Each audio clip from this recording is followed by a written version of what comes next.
What's up, my friends? It's George the Carpenter. Welcome to part 2 of the Pikler triangle build. If you're just joining me, you might want to check out how I made the Pikler triangle itself, so tap the link at the top of the screen and then come back to finish this one. Alright, let's get into it.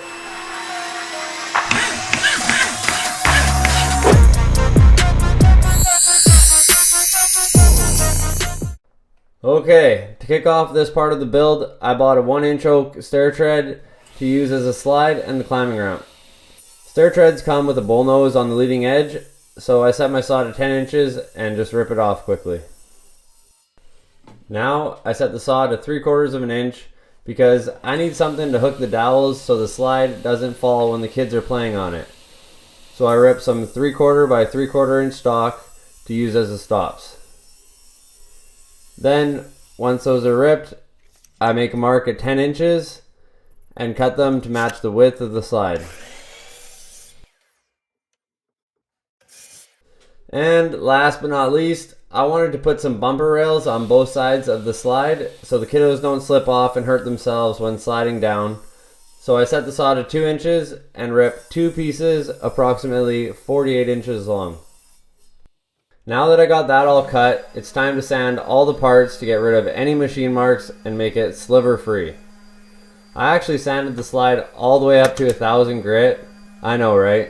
That was probably unnecessary, but hey, I wanted a smooth as glass slide for less friction, plus I don't want to hurt the little man, so I did it anyway.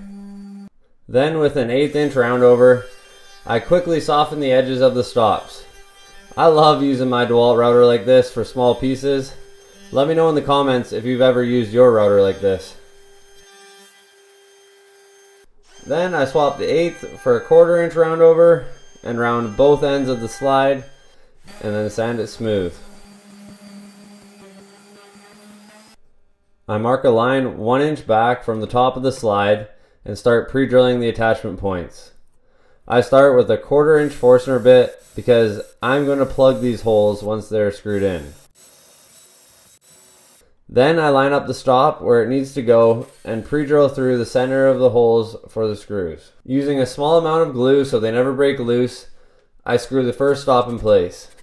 Now that I got the first piece glued and screwed, I take a small offcut of the dowel and use that as a spacer, then screw that in place and repeat the same process on both sides of the slide. Once I got the stop on both sides, I cut some plugs off camera and drop some glue into each hole, then drop a plug into each hole, then sand them flat.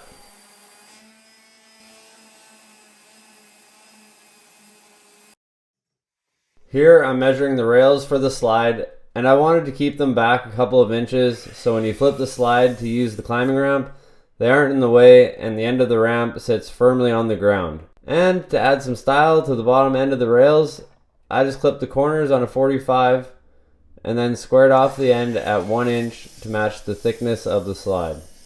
Looking back, I'm not sure why I made 2 cuts here. This could definitely be achieved making just 1 cut. Now back to the 1/8 inch roundover to soften the edges so no one cuts themselves on the sharp corners. Now the rails are ready to be installed.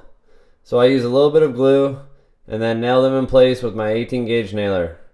I didn't feel like waiting for the glue to dry before moving on, so I opted for the nailer, and honestly, you can barely see the nails unless you're really looking for it.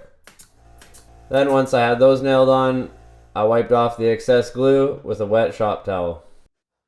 Okay, so the slide portion is complete. Now it's time to go through my scrap box for the handholds I'll be using on the climbing ramp.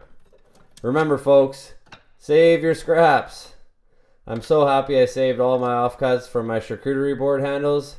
They worked out great for this project. Once I picked out all the pieces I want to use, I take them to the chop saw and start cutting them into random shapes. Then I use my orbital sander with some 100 grit sandpaper to round off all the sharp points. And once again with my trusty DeWalt cordless router table, I put a 1/4 inch roundover on one side of all the pieces.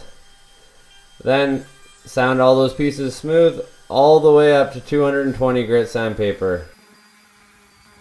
Now that they're all sanded up and laid out where I would like them, I pick up each piece one at a time and add some glue to the bottom, pre-drill a hole in the middle, then put one screw in each piece to hold them down. If you learned anything from today's build or just enjoyed watching, don't forget to hit that like button and subscribe so you don't miss my next video. Just like I did on the triangle, I'm using pure natural mineral oil to finish the slide. I add a healthy amount to one side and spread it around.